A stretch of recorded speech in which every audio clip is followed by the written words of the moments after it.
Good afternoon. It's another World Cup match day in the city. Iraq and Senegal are set to square off at Toronto Stadium this afternoon. Our Beth McDonnell joins us live now from near Stanley Park, where Iraq supporters are set to march towards the stadium. Looks like a great crowd there this hour, Beth. A great crowd and the excitement is building. How is everybody feeling? There you go. It has been 40 years since Iraq played in the World Cup, and this means so much to fans. Gabriel came all the way from Texas. How are you feeling? What do you make of the atmosphere? Great. Okay, what are you hoping for today? For Iraq to win. Of course, yeah! Michelle, Nathan, people have been down here on King Street at Stanley Park since 10:30 this morning. Bring me through the morning routine and what's been going on. Oh, we woke up very excited and went down to the train station. Everyone was chanting. It was a lovely experience. Okay, tell me about these chants. I can't understand all of them, but they sound amazing. All patriotic chants representing our culture, our heritage, and just uniting together. Yeah, I was told one is welcome the Iraqi people. Iraq! And then we have Baruch, Bidem, Nifdig, Ya Iraq! Baruch, Bidem, Nifdig, Ya Iraq! So great, we have to talk to you. Tell me all about this eccentric outfit. So we are known as the Lions of Mesopotamia, Iraqi fans, okay? So I had to dress up as a lion to represent all the people. We're all lions today, and inshallah the players will be lions, and we'll get a win today. Okay, what's with the puppet? So the puppet is the World Cup trophy, dressed up as an Iraqi man, just chilling. Got Iraq right here. Yes, labis dishdasha, it's a gown for what men wear, and then a little headscarf. But I had it on my head right now as well. I love it, I love it, I love it. Okay, guys, can I get a chant to sign us out here?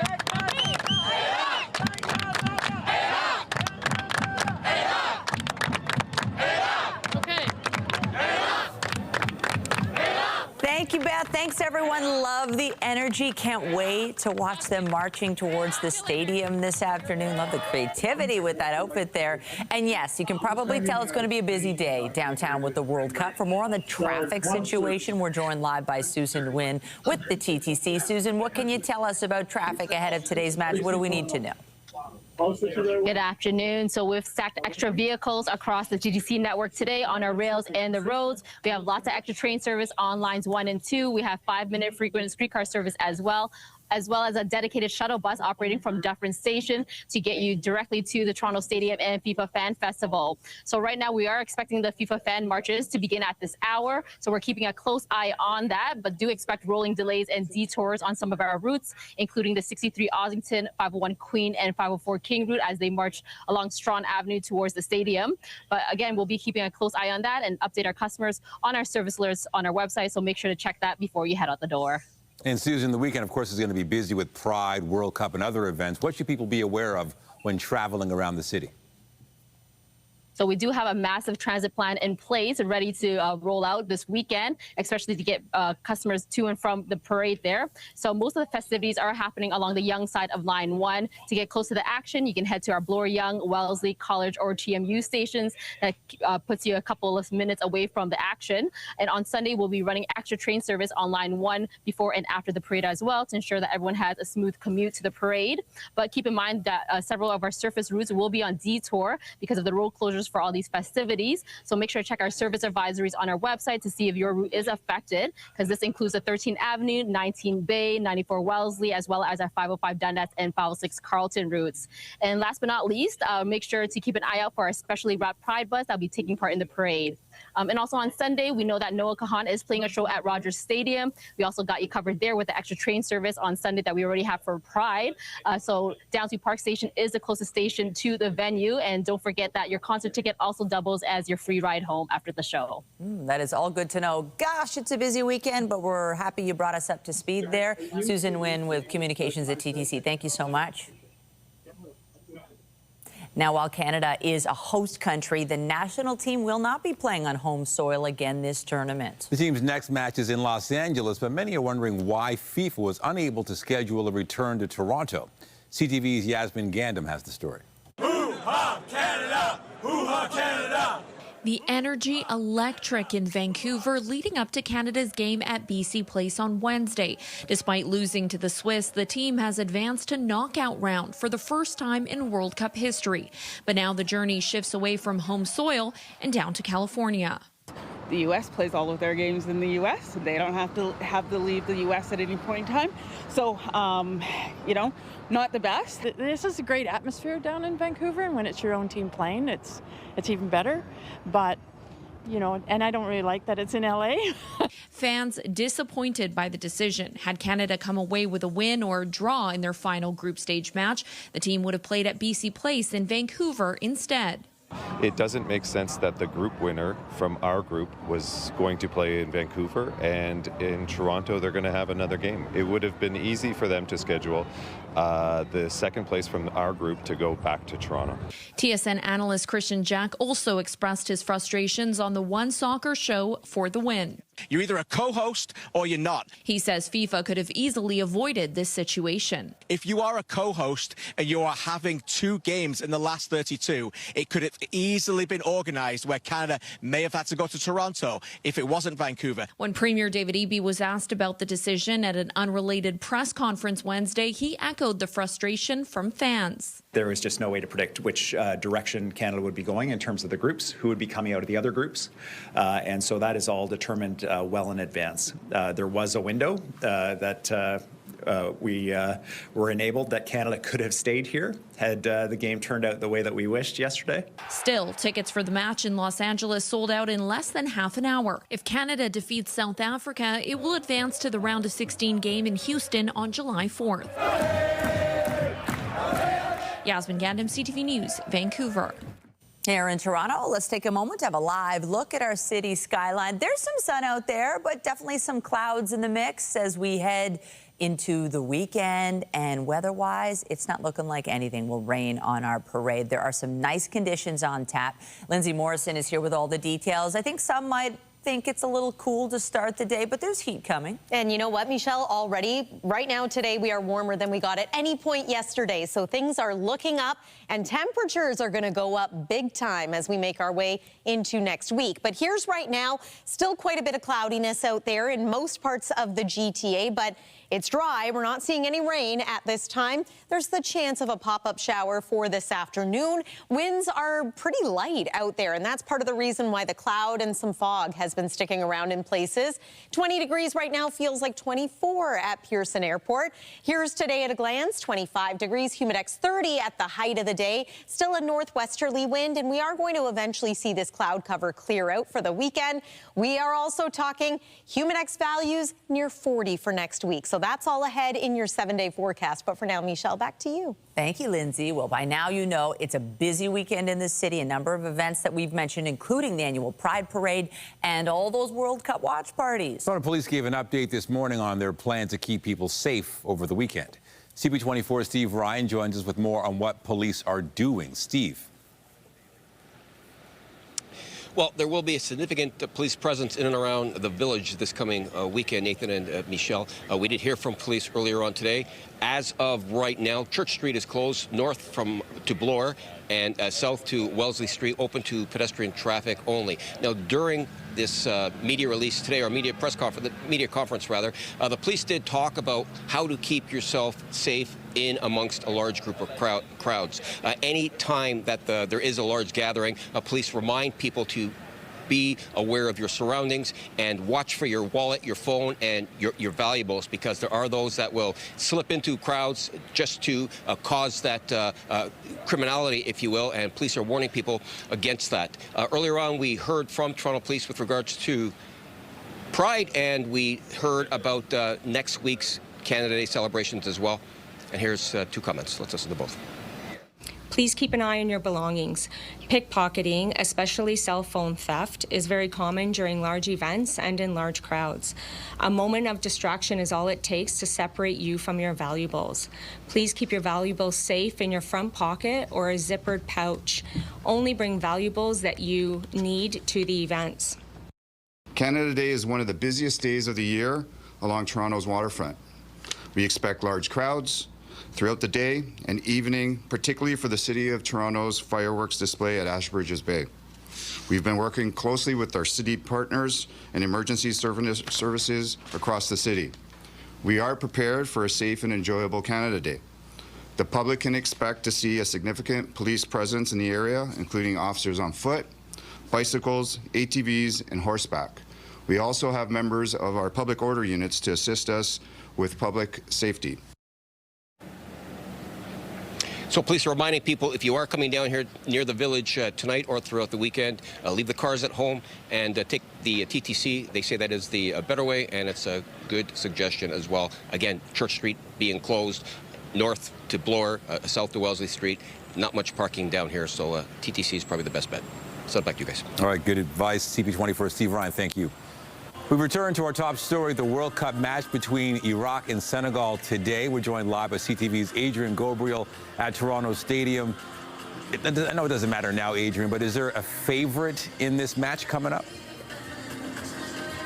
It's definitely got to be Senegal. They are one of the top African sides. They're ranked 15th in the world, and they've had a disappointing World Cup so far. You know, they're in somewhat of a group of death. They lost against France, who are probably the favorites to win the World Cup. They lost against Erling Haaland and Norway, and so Senegal is going to need to score a boatload of goals today against Iraq to squeak through and make it into that round of 16. Senegal is the reigning African Cup champions. They won 1-0 over Morocco. They ended up actually having that championship stripped because they protested a free kick during that final game, but technically they did win the African Cup.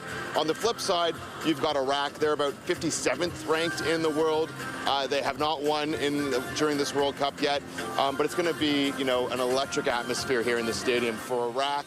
It's been 40 years since they have been in the World Cup, and I was speaking with fans. Hundreds of them were streaming off of the GO train. They're heading towards a march at Stanley Park in downtown Toronto. That's where thousands are expected to gather and do their march towards the match.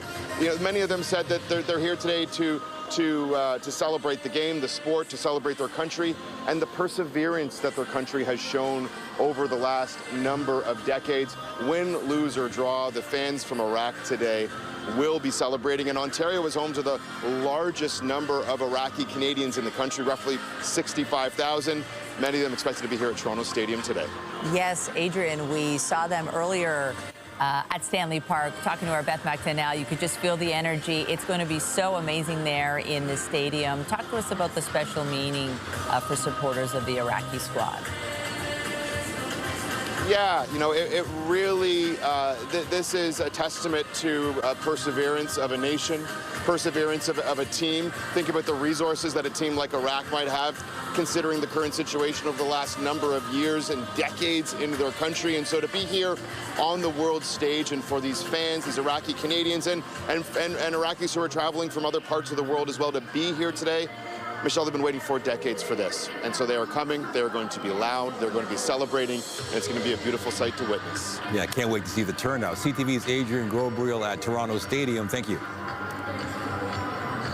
Thanks a bunch. Well, just as Toronto Pride festivities ramp up in our city as well, organizers are warning the event is staring down some serious financial challenges going forward. Pride Toronto revealed this week it's dealing with a $700,000 deficit despite cutting programming and reducing staff. The organization linked the challenges to rising costs, security high among them, along with a more challenging sponsorship environment. Last year, Executive Director Kojo Modeste linked a plunge in corporate funding to new U.S. policies targeting diversity, equity, and inclusion. If we do not see some significant increase in financial support, we will not be able to continue to provide the level of pride that we normally do here in the city of Toronto. So those are conversations that I've already started having with the board and with community for 2027.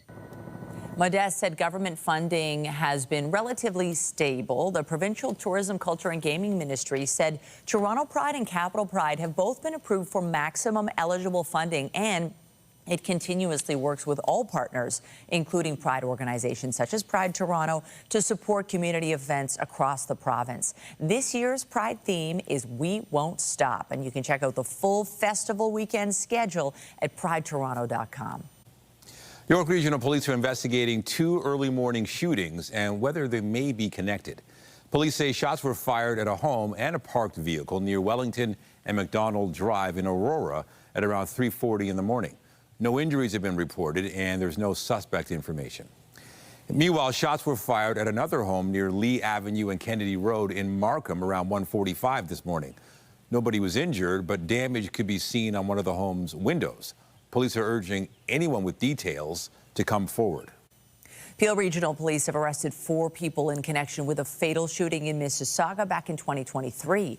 29-year-old Bryan Lara-Alvarez was shot and killed March 20th in the area of Dreamcrest Road and Alicante Street. Now, Shamba Toll of Toronto and Shamar Osborne of Wasaga Beach, who are both 22 years old, are charged with first-degree murder in Lara-Alvarez's death. Meanwhile, Talene Farquharson Miller and Ahmed Hassan, who are both 23 years old from Toronto, are facing several gun-related charges in connection with this investigation.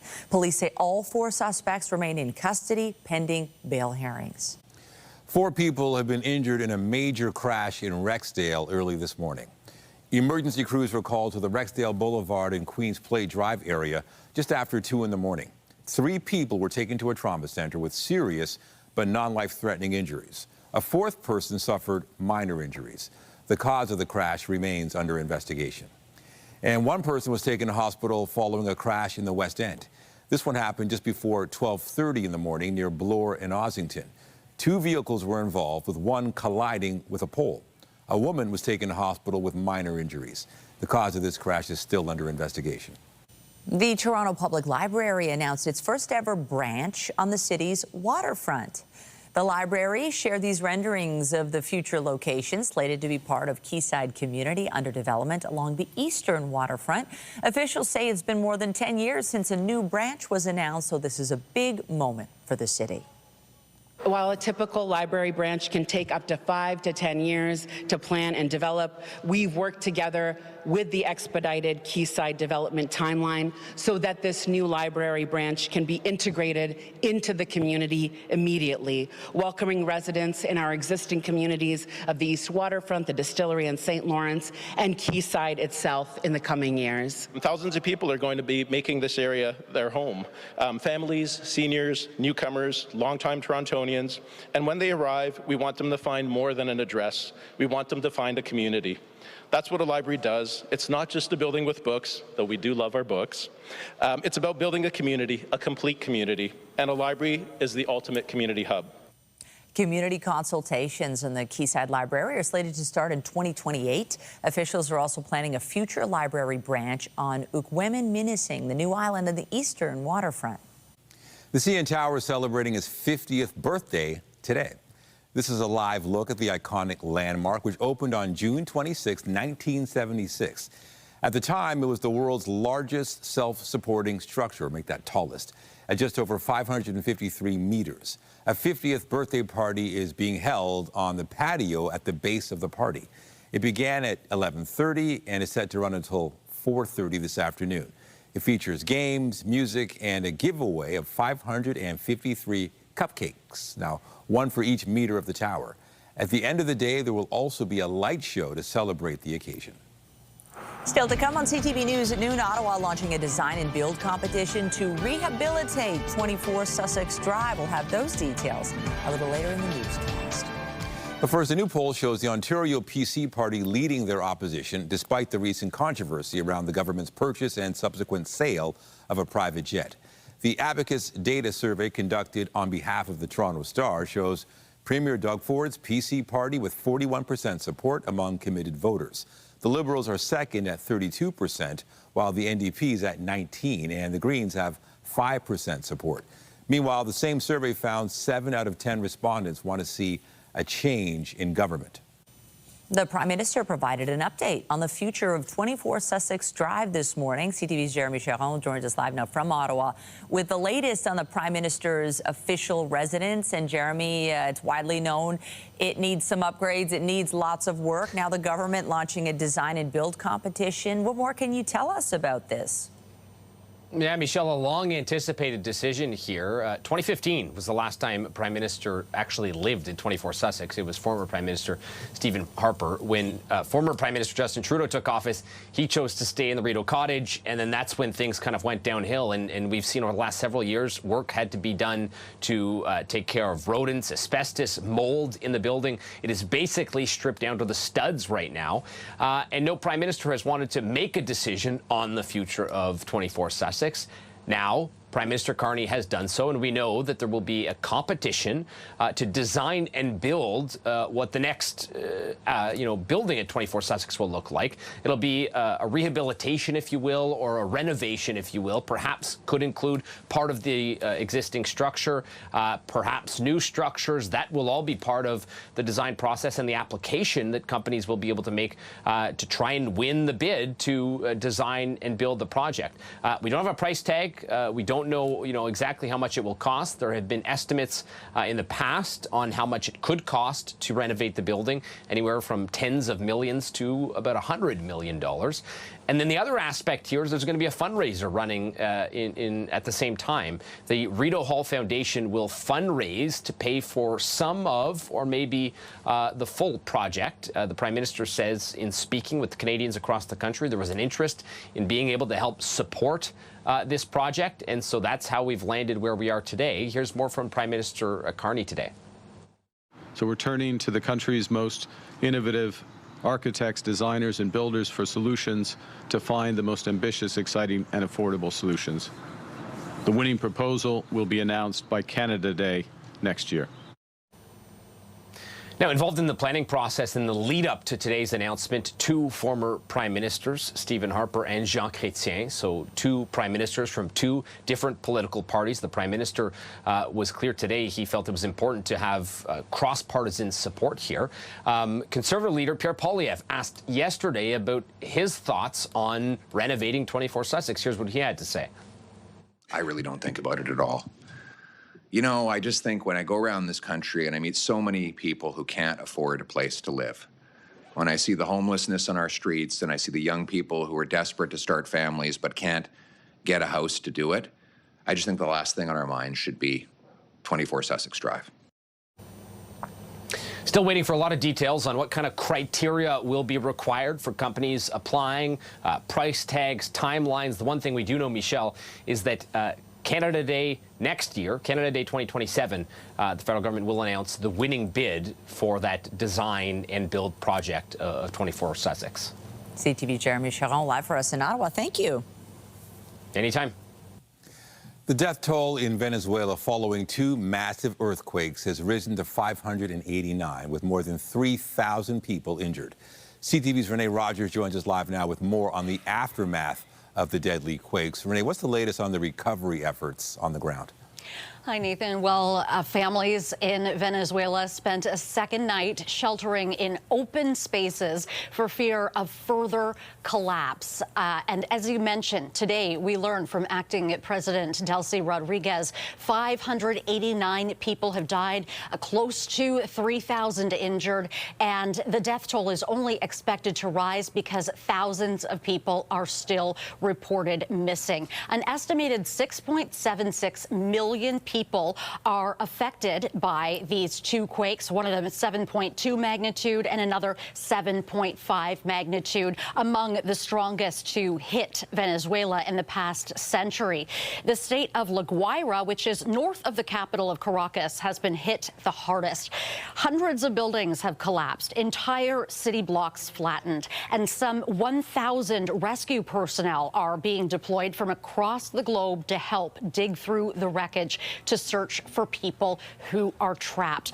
But it is now coming up, Nathan, on 40 hours since the quake first hit, and time is of the essence to find the people who are trapped. Experts say that after 48 to 72 hours, the chances of survival for them without a water source are rapidly diminished. And by the way, Nathan, Global Affairs Canada says that there are about 740 Canadians registered in Venezuela. However, it is not aware of any who are affected by the quakes. Of course, there's urgency. Many countries, including Canada, are sending aid there. What are we learning on that front? You're right. Amid all of this urgency, many countries are stepping up, including Canada, which is sending an initial $5 million to help out with rescue efforts. The U.S. is sending $150 million, as well as rescue crews on the ground. Save the Children and UNICEF, both of those organizations have teams on the ground, and we know that UNICEF is sending a flight with 48 metric tons of medical equipment and other supplies to help children and their families. Now, the UN, in addition to coordinating rescue crews, is also helping in an indirect way. After the quakes, it called on the government of Venezuela to restore access to social media for Venezuelans. That has been cut off ever since 2024 under President Nicolas Maduro. Well, after the UN made that call, Venezuela has now provided some limited access to the social media platform X. And for these people, what it means is now they could have access to information that could potentially be life-saving for them, but also it means that they've been able to get in contact with their loved ones. We know that the quakes interrupted phone service in the country, and many Venezuelans abroad who have family, loved ones in the country have been waiting for any possible answers they can get. Now, this limited access to social media is helping to facilitate some contact between Venezuelans and loved ones abroad. I'm sure that'll help a little bit. CTV's Renee Rogers in the CTV National Newsroom. Thank you. You're welcome. In the U.S., former National Security Advisor John Bolton pleaded guilty today to illegally retaining classified information. His plea seals a deal with federal prosecutors that could allow him to avoid prison. Bolton faces a maximum sentence of up to 5 years. FBI agents searched his Maryland home and Washington office last August. He was charged with 18 counts of either retaining or disseminating classified info. Bolton has agreed to $2.25 million. He became an outspoken critic of U.S. President Donald Trump after serving in the Republicans' first administration. He will be sentenced October 28th. Shiite Muslims around the world are marking Ashura, a day of deep religious and historical significance. Thousands of pilgrims arrived in the Iraqi city of Karbala to commemorate the martyrdom of Imam Hussein at the battle there in 680 A.D. He was the grandson of the Prophet Muhammad. People gathered around shrines performing traditional morning rituals on the holiest day on the Shiite calendar. Ashura symbolizes resistance against tyranny and injustice. Marilyn Dennis signed off from CHUM 104.5 FM's morning show for the final time this morning. She spoke about the feeling immediately after the broadcast. Today's the day that I signed with CHUM 40 years ago, June 26, 1986, and now I leave on the same date. And I'm so much of my life has gone over the last 40 years. But I look back at it and I think, oh, I'm so lucky. I'm so lucky. I'm so lucky I get to say goodbye. And it was so much fun. In February, Dennis announced she was stepping away from her hosting role at the station. She has received numerous awards over the course of her epic broadcasting career, including being appointed to the Order of Ontario in 2024. Thank you for all the years of sharing your talent. Marilyn, we wish you all the best in the next chapter. Lindsay. Yes, we're going to miss hearing her on the radio. Today is a big match game happening at Toronto Stadium as we've been discussing Iraq versus Senegal. Here's a look at what you can expect weather-wise around 3 p.m. today. 24 degrees is likely to feel more like 28, so a bit humid out there and a mostly cloudy sky. Very similar conditions, of course. If you're heading out to any watch parties this afternoon, be it at FIFA Fan Fest or elsewhere, stay hydrated because we're going to start to feel some heat over the next few days here. And perhaps you're making a journey to Los Angeles for Canada's match on Sunday. Here's a look at the weather conditions there. Not quite as humid as it's going to be here in southern Ontario. Coming up, we're going to talk about it feeling like 40 as we welcome July and celebrate Canada Day. That's after this break here on CTV News at noon. Stay with us. Let's check in with CTV's Beth McDonnell. She's on the move, I hear. Beth, following Iraq supporters marching to Toronto Stadium ahead of the big match with Senegal this afternoon. What's happening now? Michelle, we're about halfway to Toronto Stadium where Iraq cheering, you name it. I was just talking to our wonderful camera photojournalist, Pat, who was saying he's done 4 of these, and he says this one is the loudest by far. He doesn't know what it is, but it's definitely been the loudest, and so we have been navigating that. This is really a do-or-die match between Iraq and Senegal that's coming up at 3 o'clock this afternoon. Both these teams played France and Norway and both lost, and now they're going to play each other, so they're going to be trying to get as many goals as possible, and definitely the Iraq fans here definitely want to see a win. How are you doing, sir? How are very happy. I come from Belgium to Toronto to special. This is very special day. I am very happy. Thank you, Canada. Thank you everybody. What do you make of the energy, the atmosphere? Why did you want to be here tonight? أنا فرحانة اليوم كوني أنا عراقية وفخورة أنا عراقية وشكرا للمنتخب العراقي. Yasser Luis from Phoenix, Arizona. Let's go Iraq. Where are you from? From Michigan. Okay, wow. Who are you from? We're from Mississauga, Canada. We support Canada. We support Iraq. Hopefully they make it to the World Cup. You know, we're almost there. 32. Please, just get us a win. We got this. We got this. It's been 40 years. It's been 40 years, 40 long time. We got this. You know, it's been a long time coming. We have a huge supporters. All Iraqis in here. Let's go, Iraqis!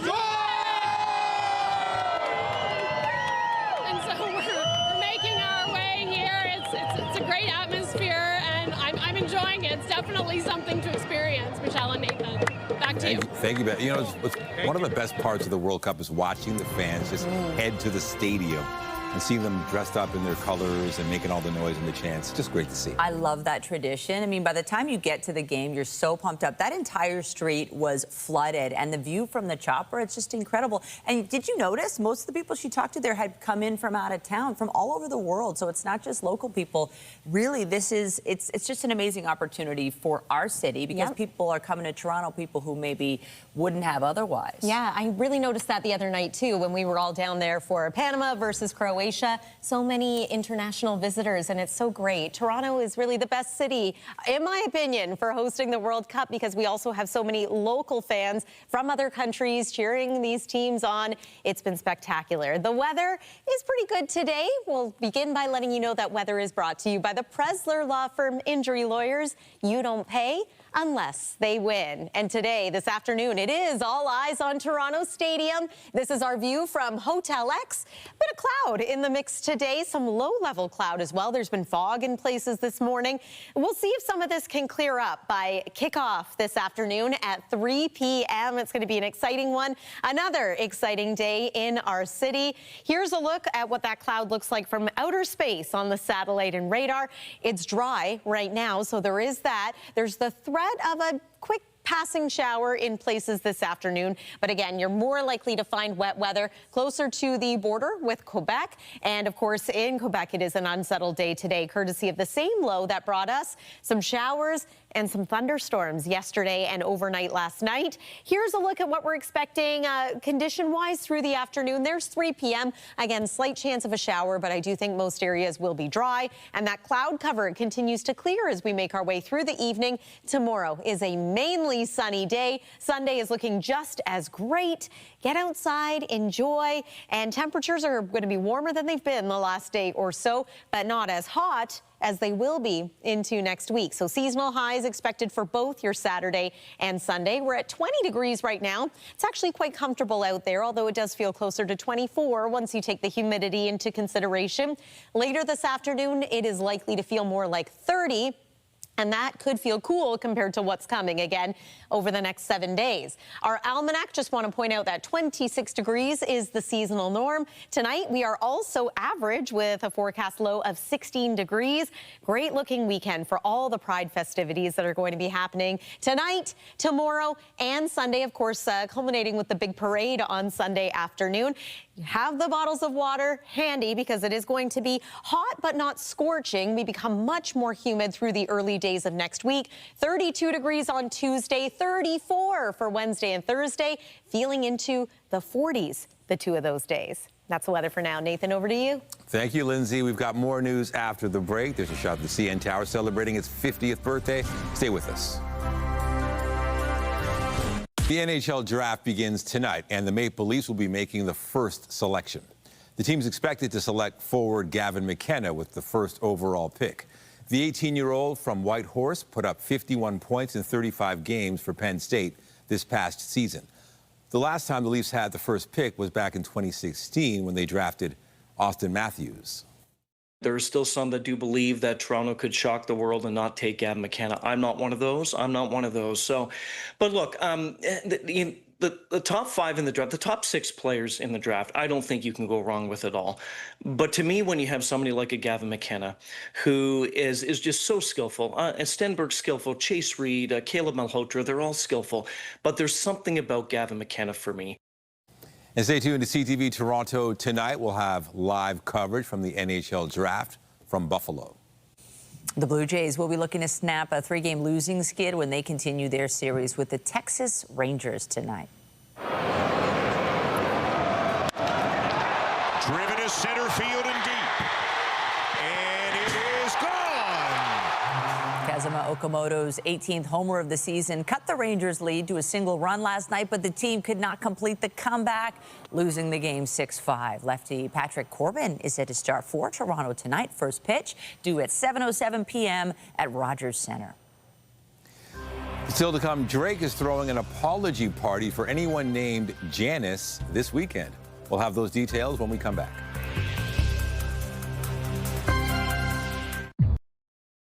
Drake released his latest album, Iceman, last month, which featured a hit single that had some unkind words for anyone named Janice. Now, the rapper is set to host an apology party for all the Janices of the world this weekend. Sam East, host with 99.9 Virgin Radio, joins us live for our regular segment, Chronically Online.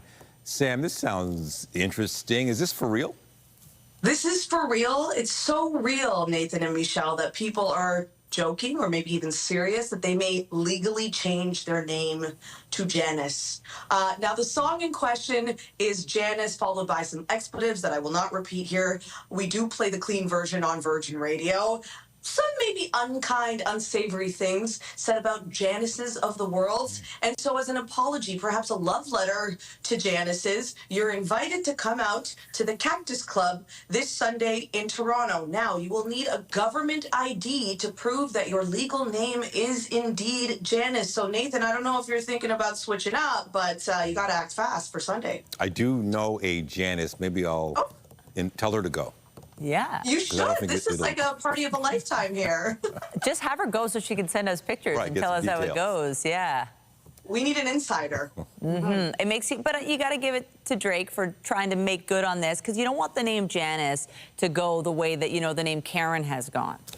Yes, that I think is the thought. And man, we got to give kudos to Drake's marketing team, because between the Iceman stunts and now this, they're working overtime.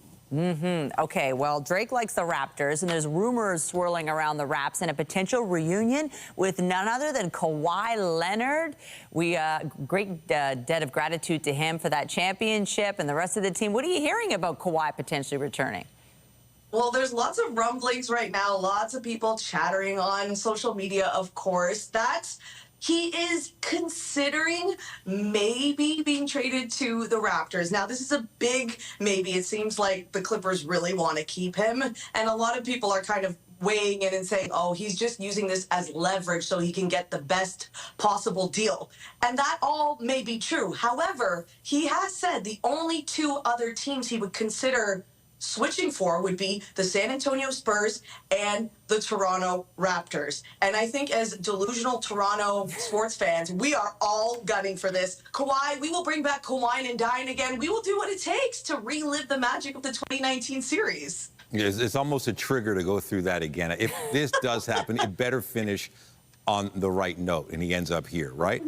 I know, it's a big tease for us, isn't it, Nathan? I think so. Yeah. But it's worth it, I think. He's a great player. Absolutely. If it turns out that way, of course, social media will erupt over this. But in the meantime, it's a lot of hearsay. It's a lot of speculation. We wait with bated breath. All right. Thanks so much, Sam. Remember, you can hear Sam East weekdays from 2 to 5 on 99.9 Virgin Radio. Take care. Take care. Well, Toy Story 5 is expected to hold on to the top spot at the weekend box office. Bonnie needs help from someone at least from the same century. So long, toys. Deadline's box office forecast suggests the Disney Pixar sequel is on track for $90 million U.S. across North America in its second weekend. That will be more than enough to take the wind out of the sails of Supergirl, which is flying into a second-place debut with ticket sales between $40 to $50 million. Another new entry this weekend is Jackass Best and Last, billed as a farewell to the slapstick gross-out comedy franchise. RBC has been fined $4.25 million for a violation of the Bank Act. The Financial Consumer Agency of Canada says RBC failed to transfer credits from deactivated credit card accounts to customers' new accounts. The agency says as a result, some customers received inaccurate monthly credit card statements and some were given additional charges. Between 2001 and 2024, more than 227,000 accounts were affected here. Aside from that fine, RBC says it transferred and refunded $22.4 million, and it made a charitable donation of $299,000 for customers that could not be located. Coming up, taking a trip to the past, a popular historic site in Waterloo region will be opening on Canada Day after a 3-year closure. We'll have those details when we come back.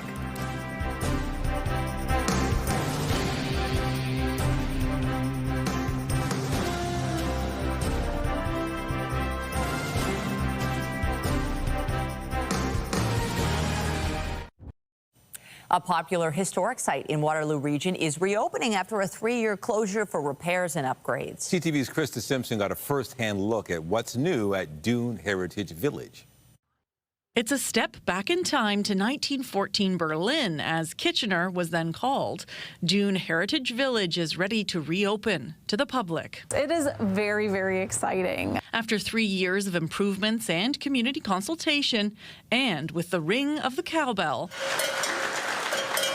the site returns with a new tagline, One Village, Many Stories, signifying an effort to expand what's featured. The second floor of Martin House now includes an exhibit weaving together the life of Mennonites and the stories of Black families who came to the same area decades later. It was my family story, going from Jamaica to England to Waterloo region in the 60s and sort of thriving here as we have. The exhibit features photos taken by Aaron T. Francis's grandfather and other items. There's so much in common. The quilts, the clothing, the dresses, and you'll see in the photos. His exhibit is an opportunity to have a dialogue between different communities and looking at more so the parallels and the similarities that exist among the families that call Waterloo region home. Other changes to the village include new signs to help guide visitors through the 60-acre property and improved accessibility features, replacing old ramps at the back of buildings with fresh new ones. All the ramps now lead to the front door. Everybody enters the building through the same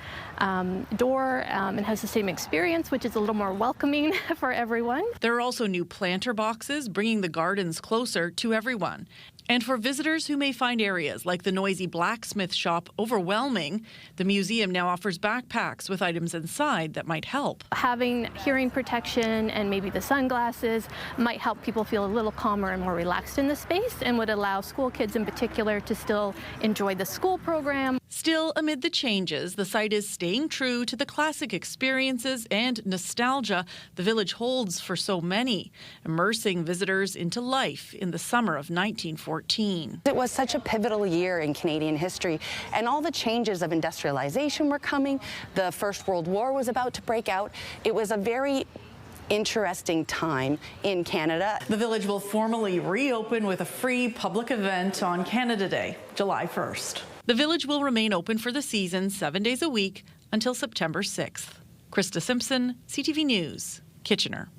Have you been to Dune Village? I've never been there. No, but I love those little kind of walk back in time. And something they didn't have back then was air conditioning. And I think as we head towards next week, you're going to need it. Oh, yeah. They're going to be firing on all cylinders, the AC units, and for good reason. It's going to feel like 40 as we say goodbye to June and hello to July. But before we get there, here's one more look at the satellite and radar. And really, it's just the satellite we're watching here because it's dry out there and cloud cover is starting to break up. So that's great news for our afternoon and evening. There's the overnight, mainly clear sky, 16 for the low, which is bang on seasonal. The weekend is looking great. 24 degrees tomorrow is likely to feel more like 27. If you're headed to the cottage or a campground, here's a look at what you can expect tonight. Saturday, Sunday, and Monday, it says there, but we do mean Saturday and Sunday.